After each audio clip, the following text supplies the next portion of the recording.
All right, hello, good evening. My name is Catherine and I work with SEB Housing. This is the information session for the 10 affordable condominiums at Wrenly Residences in Wakefield. And the purpose of this session is to give you a little bit of background information on the condos, also to cover the application, the eligibility and the lottery processes, and then what to expect after the lottery itself. So if you have any questions during this session, you're encouraged to either type them into the Zoom chat function, or you can unmute yourself to ask that question. I'll be asking throughout the presentation if anyone has questions, and you were muted when you came into the meeting, just so we can minimize any outside noise. This is a live session that's being recorded. It's going to be saved to SEB Housing's YouTube channel, so it'll be available for viewing there after tonight.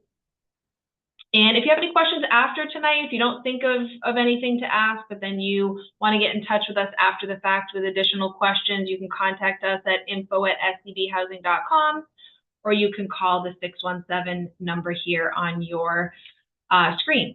So as you can see, I have a couple slides that I'm going through just to kind of highlight some of the information that I'm mentioning tonight. So just to give you some background information on who SEB Housing, who we are. So we are an off-site affordable housing consulting group. We've been hired by the developer to market the affordable condos, conduct this information session, collect and review lottery applications to determine an applicant's eligibility for the affordable housing program, and then eventually we'll be the ones running the actual lottery.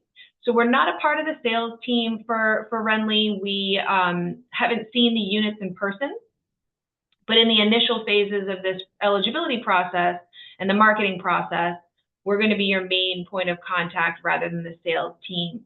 But then further along in the process, you'll have more direct contact with the owner if you're invited to move forward towards purchasing a condo.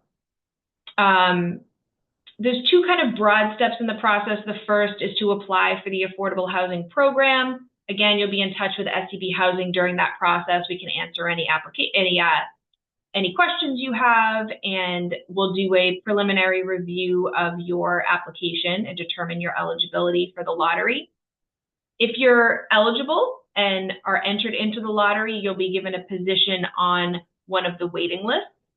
And then the second step in this process really involves the process of reserving and buying one of the condominiums. And your opportunity to do that will depend on your waiting list placement following the lottery. Since we do expect, there's 10 condos, we expect to have more than 10 eligible applicants on these waiting lists. So that's the purpose of the waiting list, to kind of determine an order of priority. So if you haven't already done so, you should check out our website, sebhousing.com, because if you click on affordable housing opportunities, if you click on that page and you select I want to buy, you're going to see a page specific to Wrenly Residences, because this is a homeownership opportunity. And on that page, there's a downloadable version of the lottery application. There's a template of the sample deed rider, which will be finalized at closing. And there is a copy of the PDF of the information packet. A lot of the information that's in the information packet is going to be what I'm covering during the session tonight. I won't have time to cover everything, but I'll be covering the main points of that.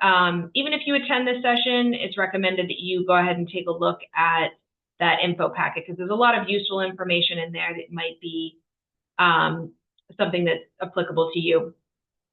So if you choose to purchase one of these, to apply to purchase one of these condos, you'll need to complete that affordable unit application, and you can submit it to us in one of several ways. On the first page of the application, it has, our email address, which again is info@sebhousing.com. You can scan it to us. You can send it to us by email. You can send it by fax, regular mail. If you're in the Needham area, we have an office at 257 Hillside Ave, and there's a blue drop box that's secure. You can drop it off there as well if you're in that area. Whichever one of those options works best for you. We just encourage to get your lottery application in early. It's fairly brief.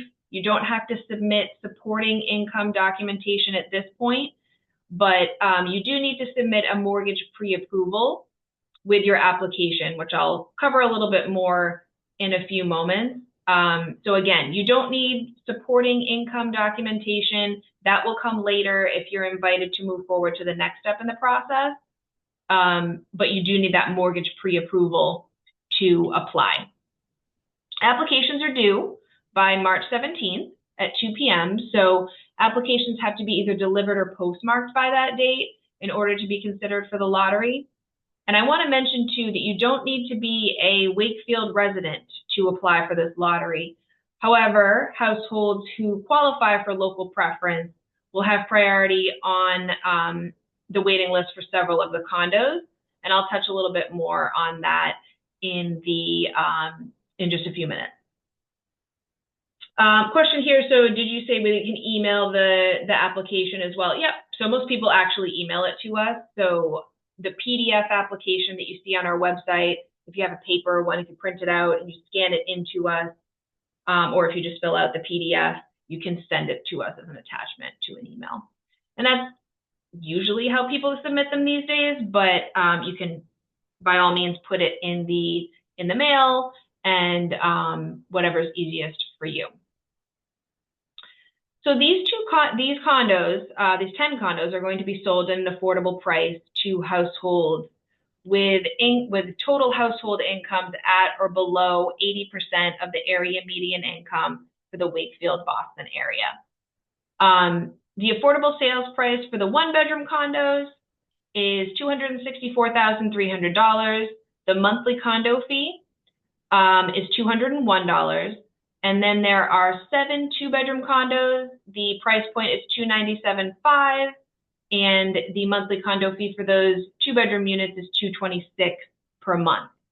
Those prices are significantly below the market rate condos, what they're selling for within the property. From what I saw online, their market rate one-bedrooms are selling for around $540,000, with the two-bedrooms going for around $900,000, which is more on par with the market in the Wakefield area. To flip over here with some more information about the condos. So a lot of this, like I said, is in the information packet, but just to highlight some of these features. So the one-bedrooms have 1 bathroom, the two-bedrooms have 2 bathrooms. There's modern finishes throughout. This is a brand new build. And there's 2 elevators in the property, so it's accessible in terms of the building as a whole. There's a fitness room, there's a package room, common areas with features like a lounge, co-working spaces. There's a nice courtyard with grilling stations. There is a surface parking space included for each unit.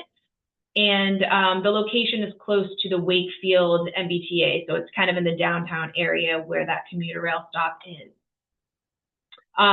We have been told that the building should be ready for occupancy as of May 1st.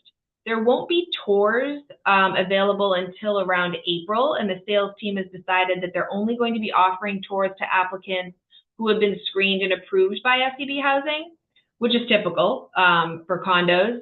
And so approvals will not be until after the lottery. So what that means is you won't be able to tour the property or the condos prior to the application deadline, which again, that's typical for our home ownership lotteries. A lot of times these buildings are being constructed at the time of marketing and all of that, but you of course would be able to see the unit that you would be reserving before committing to anything. So like I said, these homes will be sold at affordable prices. They're only going to be made available to households who qualify for the affordable housing program. So households who have incomes that are at or below 80% of area median income, which is referred to as AMI. And the AMI amounts are set by the Department of Housing and Urban Development. So the HUD, federal HUD department, and they release that each spring. Wakefield falls within the Metro Boston AMI area. So that's how these prices are determined.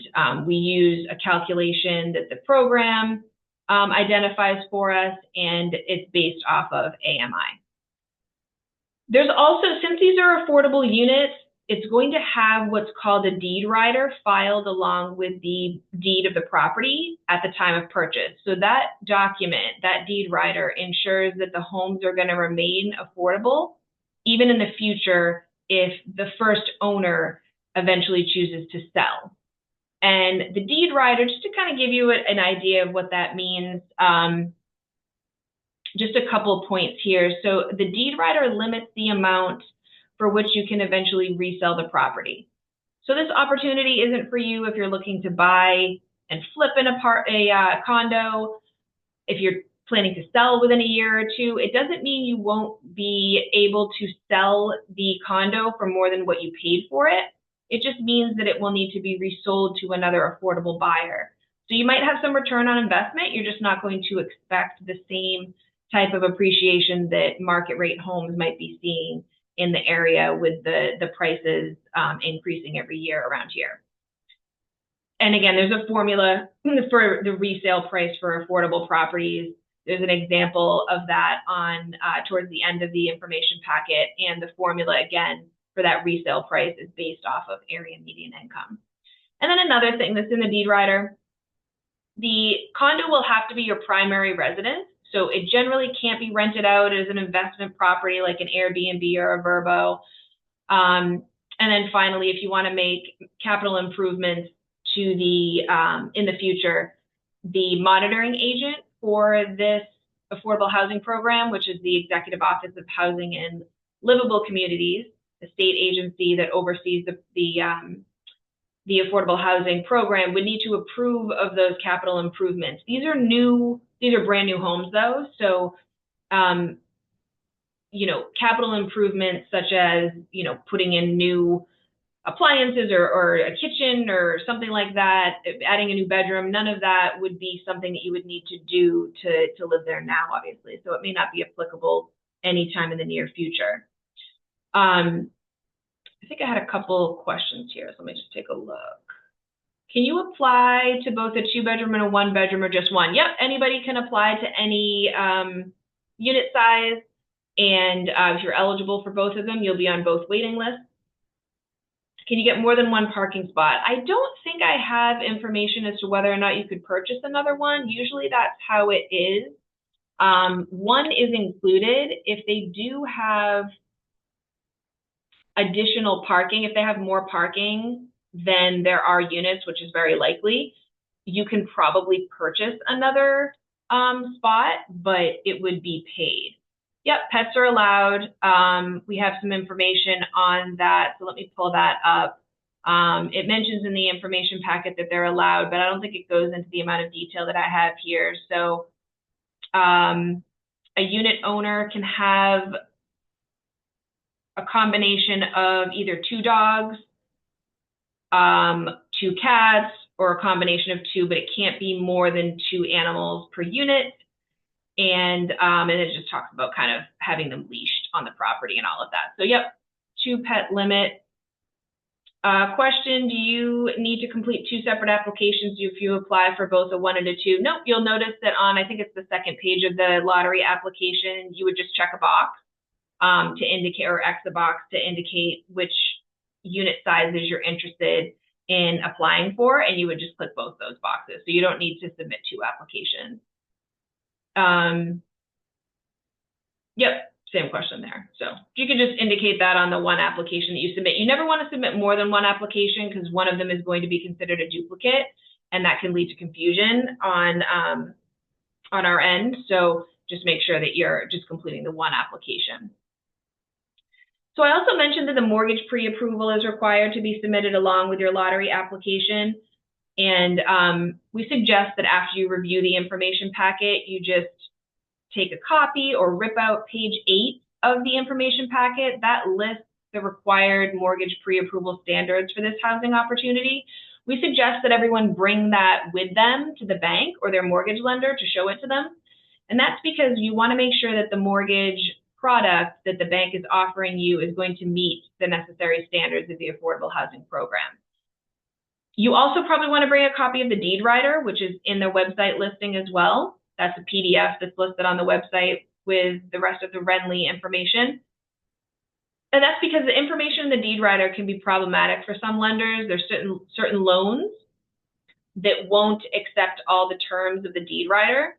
So for example, the loan has to have a fixed interest rate throughout the term of the mortgage. It also can't be an FHA or a VA loan because those types of loans don't accept the deed restrictions that are associated with the affordable housing program. So you don't want to be in a situation where you've chosen a lender, they've granted you pre-approval, and then they back out at the time of purchase because they weren't made aware of these resale restrictions that are in the deed rider and the mortgage pre-approval standards. So just make sure that they have all the information they need about the affordable housing program. And along those lines, we suggest that we strongly suggest that you choose a bank that has some experience with the affordable housing program. And there's a link included on page 8 of the information packet that will direct you to the Massachusetts Housing Partnership. Their website is a great resource for you to find lenders in Massachusetts who are familiar with affordable housing. There's a ton of them listed there, which is great because you have a lot of choice there. We always like to mention too that in our experience, it's been very difficult for applicants to successfully close with Bank of America as a lender. So we recommend that you don't use Bank of America for your pre-approval or mortgage because their mortgage products don't seem to be suited for the affordable housing program. The mortgage pre-approval standards too, you're going to see they state that you must provide a down payment of at least 3% of the purchase price. So half of that 3%, so 1.5%, needs to come from your own funds. The other half could be a gift, for example, and so your actual mortgage can be for up to 97% of the purchase price. Okay, the question here, if I forgot to select both bedroom spaces on page 2, what should be my next step? Yep, so if you already submitted an application and you decided that you actually are interested in both the 1-bedroom and the 2-bedroom condos, you can just send us an email and we'll update that for you. So it's info@sebhousing.com. And if you send it to us, just let us know your name, let us know that you already submitted an application, you actually want to change something on it, that's fine. And that goes for anything. If you have any other changes, income, assets, household members, anything like that, we can change that for you. Since the application deadline hasn't passed yet, that's an easy fix. All right, so who's eligible for the affordable housing program? So there's 4 eligibility requirements that are listed on page 4 of the information packet. And I'll go through them right now for you. So the first is that everyone in the household has to qualify as a first-time home buyer. And that's defined in the information packet. There's some exceptions to it, which I'll discuss in a few minutes.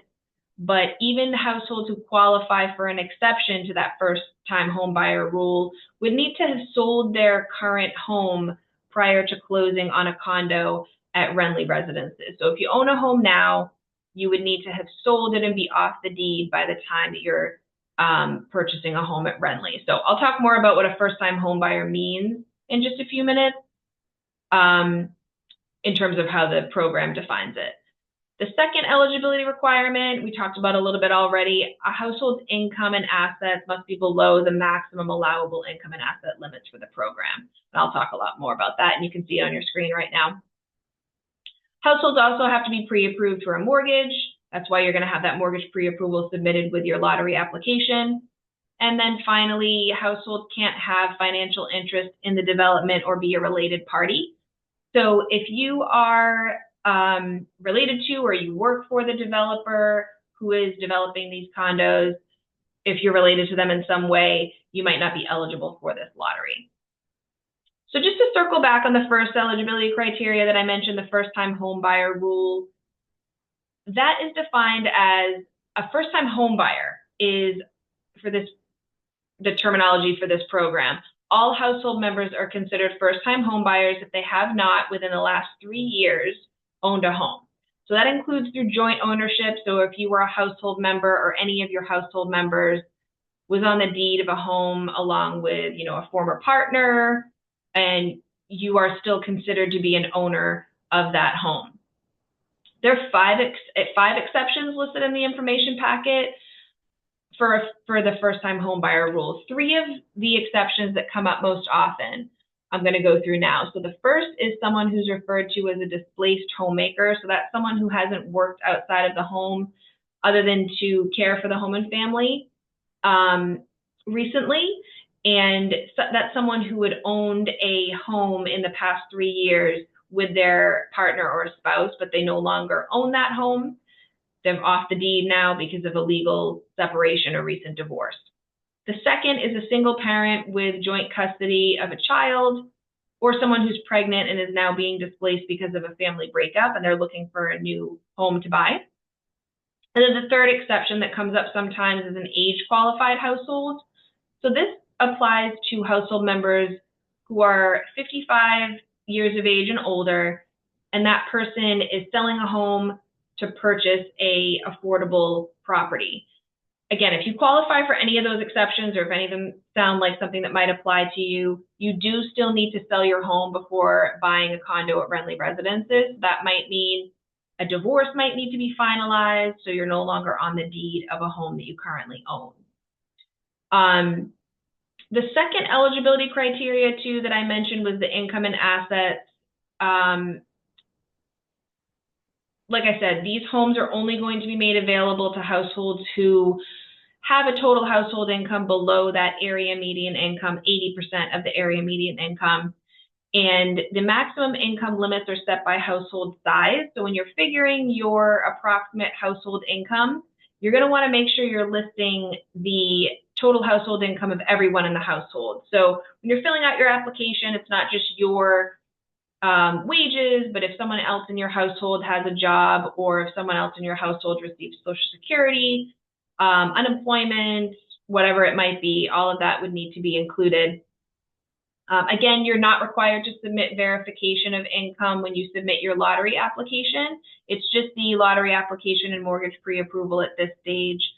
But if you're approved for the lottery, you'll be provided with a documentation requirements guide, which is basically a PDF that we will email to you, which kind of gives you details of exactly what type of documentation you should be prepared to submit if you're going to be moving on in the process. So how many pay stubs, all households will need to submit tax returns for the last 3 years. This is all if you're moving on to the next step after the lottery takes place. So if you're one of the top households on any of the waiting lists, you'll be asked to submit all of that information to us at a later date. Just to give you a basic overview of how that income will be counted, even though we're not going to need to verify it right now. Income for the program is counted as a projection of your income over the next 12 months for all household members. So that includes, bonuses, overtime, income that you may not count on year after year, but anything that came into your household within the last 12 months, we're going to be needing to verify. And there's a couple exceptions to it. Really, the only exceptions are minors in the household. So anyone in your household that's under 18 who's earning a wage, maybe you have a 16-year-old who is working a job, we don't need to count their wage income for your total household income purposes. And for dependent full-time students who are working, we're only going to count the first $480 when determining your household eligibility. So if you have like a college student who's 22 or something and they're working, if they're considered a dependent of yours, we're only going to count the first $480 of any wage income they have. The affordable housing program does require that we count gross income, so not your net income after taxes. Although, none of us are taking home our full salary, it's the gross income that we do need to count according to the program. And then how we calculate your income isn't always one size fits all because everyone's income circumstances are unique. So some applicants have a weekly salary, obviously, that's consistent throughout the year. But then there's people who are working per diem or are self-employed, people who are working seasonally. In those circumstances, we may need to look further into the past and request a little bit more information from you to be able to anticipate what your income is going to be for the next 12 months.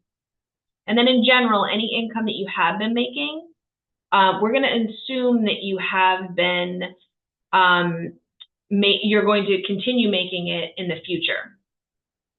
So if you had 2 jobs last year, we're going to need to see some sort of definitive documentation from your employer or your former employer confirming that you're no longer working there.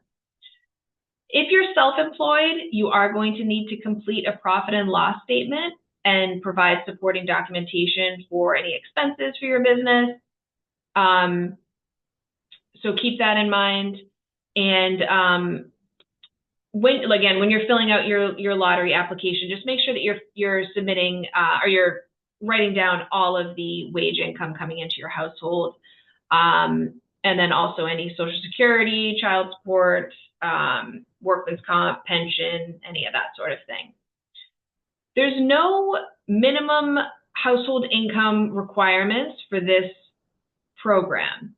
But again, in order to qualify, you are going to need to meet the bank or lender's requirements to get that mortgage pre-approval. So there's no hard line in terms of how much income your household needs to have. It really is going to be up to the bank in terms of what they will approve in terms of a minimum income for you to get a pre-approval from them. And then in terms of assets, you can see on your screen now, so there's a $75,000 asset limit at the time of application for the household. So that includes any funds you might be saving or setting aside for a future down payment. If you have a family member who's planning to gift you part of the down payment, that is going to be considered an asset, so you need to disclose it. Assets also obviously mean bank accounts that you have, any money in stocks, bonds, Venmo, PayPal, even those sort of accounts, and the net value of any stocks or retirement accounts like a 401k. So you might think it's a little strange that the program requires us to count money that you have tied up in retirement accounts, especially since a lot of us are not planning to access the money for many years. But like I said, the program does require that we count it because in theory you could withdraw the funds with a penalty. So it is that post-penalty amount or the net cash value if you have a retirement account that would be counting towards your $75,000 cap for assets. And that usually means that you need to get a letter from the financial institution that is holding your 401k, and they'll be able to estimate what the post-penalty amount is. So, most people, if you have $50,000 in a 401k, if you were to take all that money out now, you're only going to get a certain percentage of it. We don't need documentation about personal assets, so cars, jewelry, anything like that, we don't need. All right, so there's another question I think that came in here. So what happens if your household size changes after purchase or income changes after purchase? So kind of one of the last things I'll say tonight is on that, but the short answer is it doesn't matter. So once you have closed on the property, there's no income checkups to confirm that you're still considered to be eligible for the affordable housing program. It really just matters at the time of purchase. So if you have more household members further down the line, or if someone moves out, you get married, whatever it might be, that doesn't come into play because you've already purchased the home. You were eligible at the time of purchase. No checkups or anything like that from the state in terms of your income or household size. All right, so move on to the lottery itself. So again, if you're interested in this opportunity, you can apply and get the process started. And we're going to review your application and contact you if any information is missing or appears to be incomplete, so you have a chance to correct or revise it to resubmit if you need to. If you're found eligible for the lottery, you're going to be sent a lottery application number. As you can see here, it's going to be in the form of a series of numbers. So that's just meant to be an anonymous identifier, so your name isn't called during the lottery. It's not a ranking of any sort. It just corresponds with the order in which we approved your application. So if you were the very first person to submit your application for Wrenly Residences and have it approved, your number would be A.001. That you get an email with your lottery application number, and that same email will also confirm whether your household reported to qualify for local preference. So if you've self-reported on your application that you believe your household qualifies for that preference, verification that you qualify for local preference will be required if you're one of the top households on the waiting list following the lottery. So if you live in Wakefield now, if you work in a business located in Wakefield, or if you're the guardian of a child attending Wakefield Public Schools, you might be eligible, or you should be eligible for that local preference for this lottery. And what that means is the local preference households on the local preference waiting list will have higher positions on the waiting list when compared to households who don't have local preference. Not all of these units, though, not all of the condos have local preference, and everyone is going to have a place on all of the waiting lists. It's just that some of the waiting lists will have local priority. So on your application, you will have also indicated the household type that you have, so household type 1 or 2. And all household types can apply for these condos, but type 2 households are going to have priority for the 2-bedroom condos. And that's really just, the affordable housing program wants to confirm or wants to ensure that smaller households are not going to have priority for larger units that they may not actually require. So that means that all type 1 households will be behind type 2 households on the 2-bedroom waiting list that are established following the lottery drawing. This is a random question too that I put in here that we get this question a lot. So the tax rate, some people usually want to know the tax rate on the home. The 2025 Wakefield residential tax rate is $11.35 per $1,000 of the purchase price. The tax amount that you will pay annually on this property is based on the affordable sales price, not the market rate value of the home. So you're not going to be paying taxes on a $900,000 home if you only purchased it for, $200 and something thousand.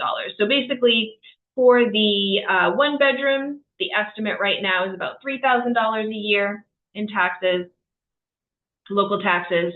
And for the 2-bedrooms, about $3,400 a year. That's what that comes out to when you do the math. Yep, so a question here, is there a chance someone could be chosen for both a 1 and a 2-bedroom if they applied? If so, then what? Yep, of course.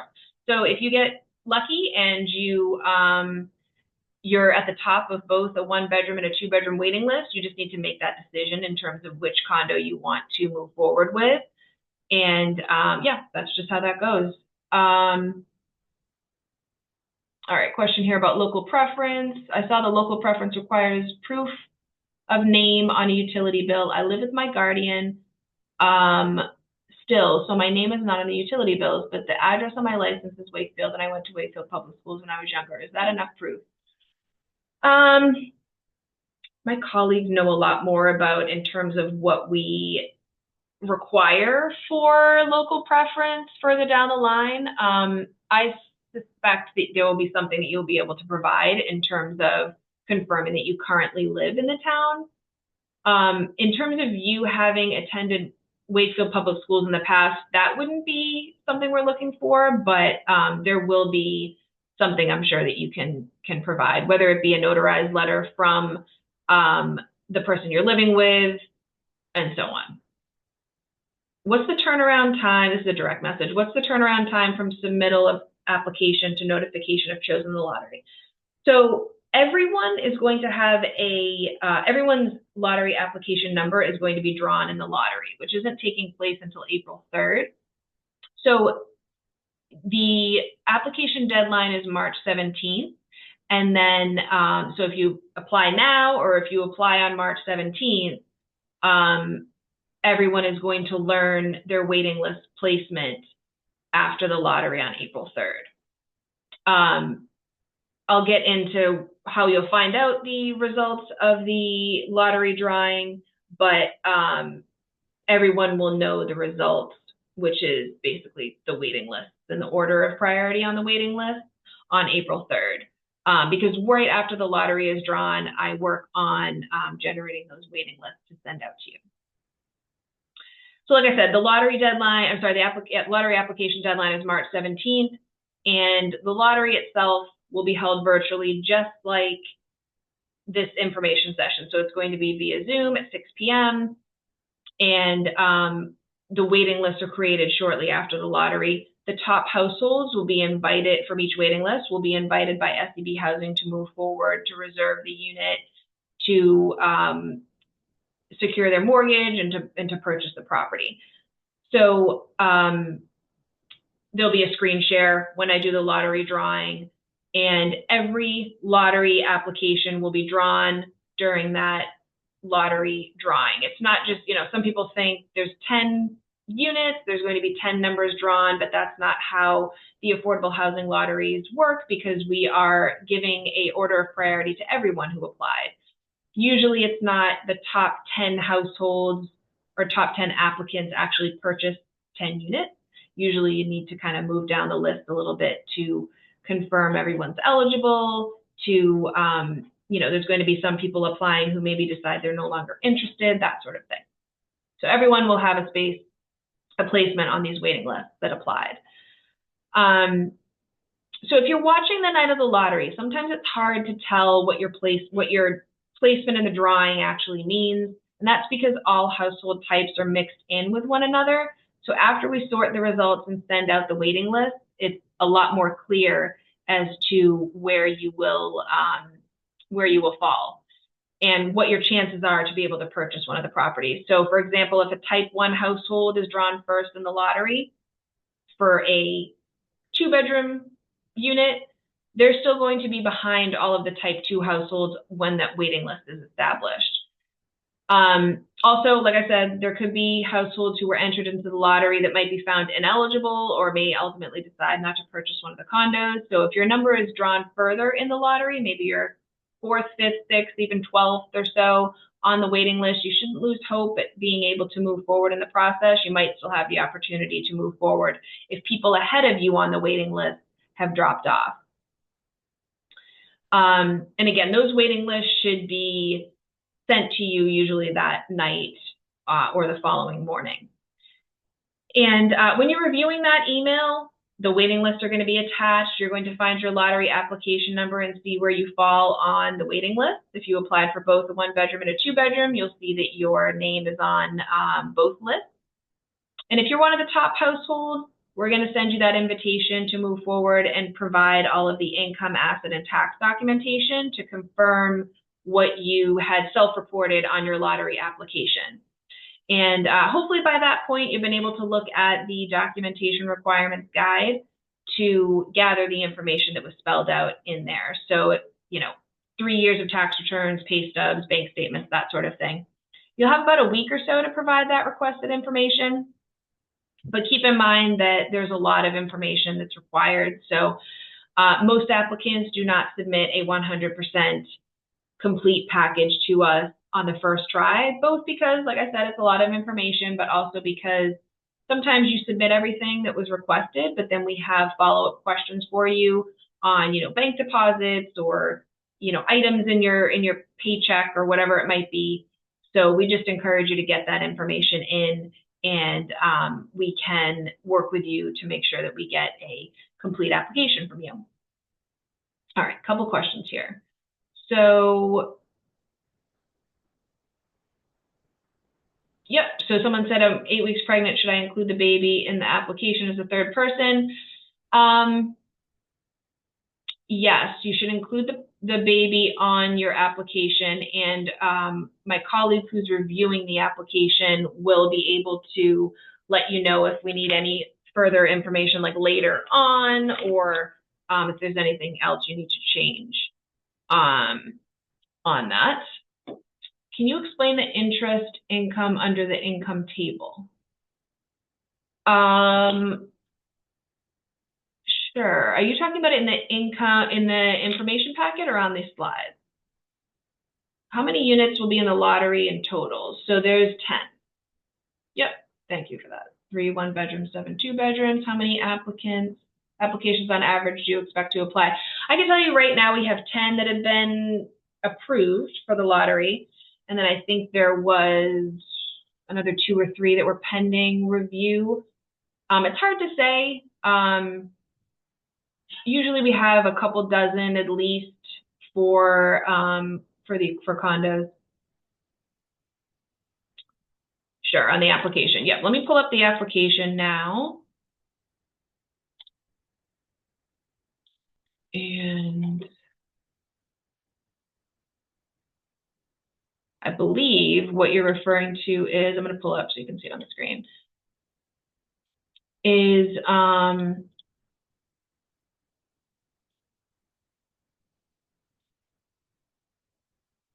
make it a little smaller so I can see it.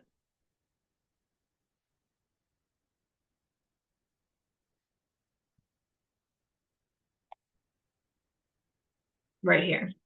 So any income or any interest income that's coming into your household means if you have a bank account that you're earning interest off of, that interest will be considered income and it will go towards your ultimate gross monthly income. Most checking and savings accounts aren't making a whole lot of interest income right now, but that's what this is reserved for. So if you have stocks or anything that are making interest, you want to put that in here. And of course, we're going to be looking at when my colleagues are doing the reviews of these, as your application, when it comes in, they're going to have your statements as well. So you're kind of estimating what all of your income is, and that includes interest that is being earned on any assets you have. Do you need 2 years of tax returns for income verification? So it's actually 3 that is required. That'll be in the documentation requirements guide, and that's for income purposes. Yeah. If the lottery application is approved, when would you be notified by SEB? So normally when that comes in, I'd estimate that you'll hear back within the week. If you have any questions as to whether or not, if you haven't heard back in 10 days or so and you want to confirm that we received it, you can always email us at info@SEBhousing. But yeah, you should hear back within a week.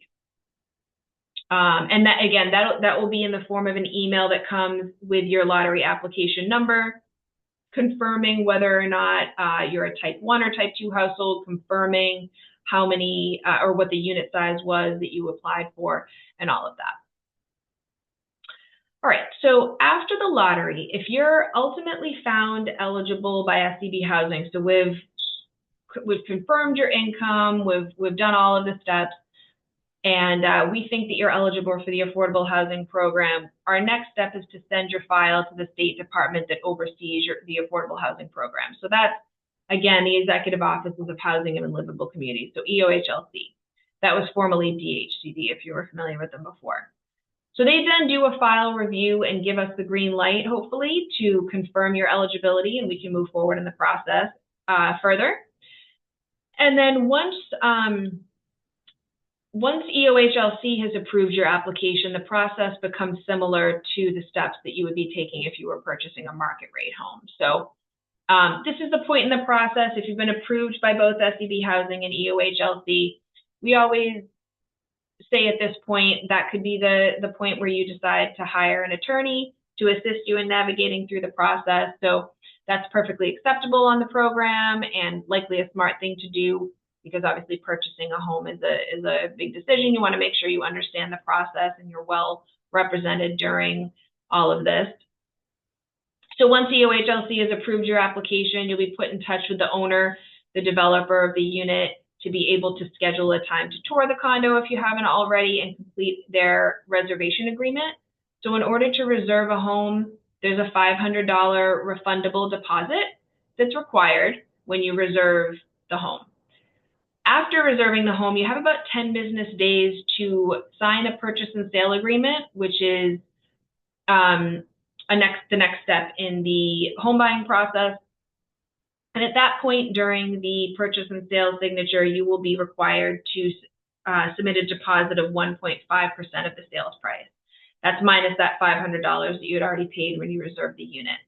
Your purchase and sale agreement is going to include certain agreed upon contingencies like a closing date, and it's one of the final steps in the home buying process. So the finish line is coming up after you do that P&S signing. You're then going to go back to the bank that issued your mortgage pre-approval, and you're going to get a mortgage commitment from them. The process varies a little bit depending on what lender you're using, but generally banks are going to want to review all of the documentation that you have up until that point. So your purchase and sale agreement, the deed rider that you have a copy of, and they're going to do an appraisal of the condo. Applicants' households need to remain eligible for the affordable housing program until closing, so about 3 to 4 weeks. Prior to your closing date, SEB Housing is going to conduct a final review of your finances, and we might ask for updated pay stubs, bank statements, the mortgage commitment letter that you've received, and at that point, SEB Housing also has to forward the final package over to EOHLC again for their final review. So there kind of is 2 reviews going on by EOHLC and SEB Housing for this process. If your eligibility has been maintained, so maybe you haven't had a lot of changes with your finances, you're going to move towards closing.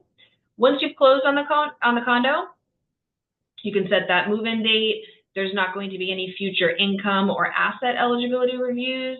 And like someone asked earlier during this session, there's not going to be a check-in on household members that have maybe moved in or out since the purchase.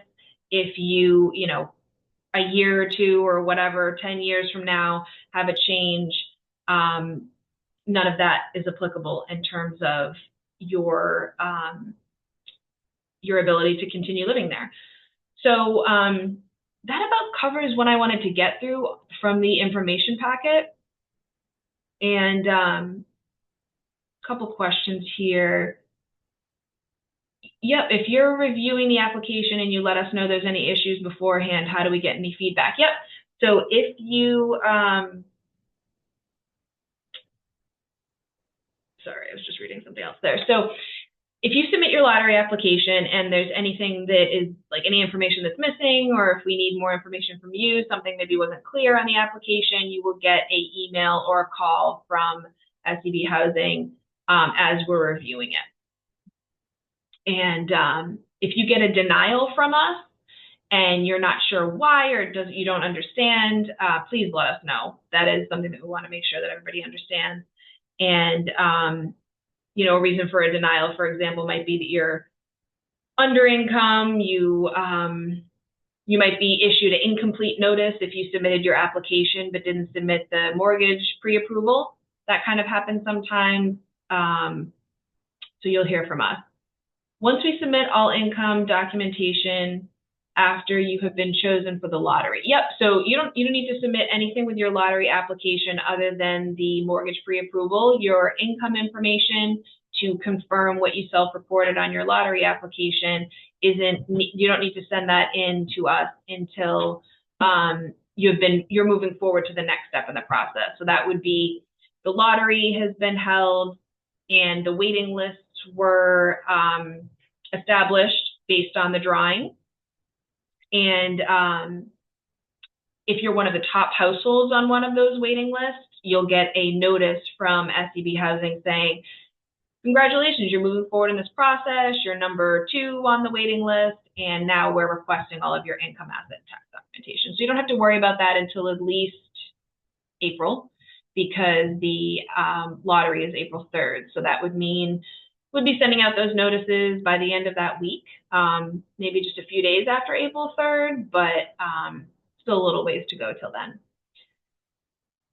All right, so question here. I was a student who was working part-time for 2 of the past 3 years. I've been working full-time for only the past year. Would that affect my eligibility? No, you would just need to, so I know on your taxes, it may look like your income is lower than it is because if you haven't been working for a full year, for example. But yeah, we'll just get all the information that we need from you to determine what your income, your total household income is projected to be over the next 12 months. So that might mean an offer letter from your employer, or just looking at your pay stubs may be enough to tell us what your total household income is going to be for the next 12 months. Question here, it says, sorry, just catching up. Are dogs allowed? I saw the condo complex itself does allow them. Yep, so I read that earlier too from some information that we had from the developers. So they allow pets, and they allow 2 pets per unit. So you could have 1 dog, 1 cat, for example, or 2 cats or 2 dogs, just not more than 2 animals per unit. Okay, so direct message here. We moved to the U.S. 2 years ago and got our permanent residency 1 year ago. We only have 1 tax return for the past 2 years. Are we eligible? Yes, that wouldn't disqualify you. If you physically don't have tax returns from before that, that is fine. I was informed, this is another question, I was informed that my application is in queue to process. Does that mean I would need to wait longer to receive a lottery number? Yep, if you heard from info@scbhousing.com, or if you heard from my colleague or anybody at SCB Housing letting you know that we received your application and it's currently being reviewed, that means that if we have any questions for you, or if it's incomplete or anything like that, you'll get another email from us, either with an approval with your lottery application number, or maybe an incomplete notice letting you know that we have more questions for you and need more information. Okay, one more question here. So if you make more than the amount over the time you own the condo, it's still yours to own. Yep, so that kind of goes back to what I was saying. There's no income check-ins per se after you purchase the condo. So if you close on the property and you move in May, and then you get a second job, or you get a big raise, or whatever it might be in November, for example, or even on June 1st, it doesn't matter. You're still eligible to live there. You own the property. You were eligible for the affordable housing program when you purchased it, and that's all that matters. Should we include 529 education account? Yep, just write down all of your assets in there, and if anything is excluded in terms of what we would count, my colleagues will know about that. Question here, it's been 8 days. I'm assuming you mean since you submitted your application. Should I wait longer? Yep, I would say, if you have questions on it, or if you haven't received any feedback at all, you can email us at info@scbhousing.com, but it's likely that it's still in process to be reviewed. Again, the lottery application period closes on March 17th, but if you have any questions for us that you weren't able to think of tonight, you can, again, email us at info@, but I'll keep that up there for you. Question here about assets. Should we report according to the last bank statement, or should we report current amounts? We're not that picky, I don't think, on that, because they're going to be looking at the statement itself. I would say the current amount, if you're writing it down. It's going to fluctuate, especially in a bank statement that you're constantly using, like a checking account. Any other questions? Again, you have about a month to get your lottery application in, but we always encourage you to get it in early, just in case there's something that's incomplete, or if we have some questions for you.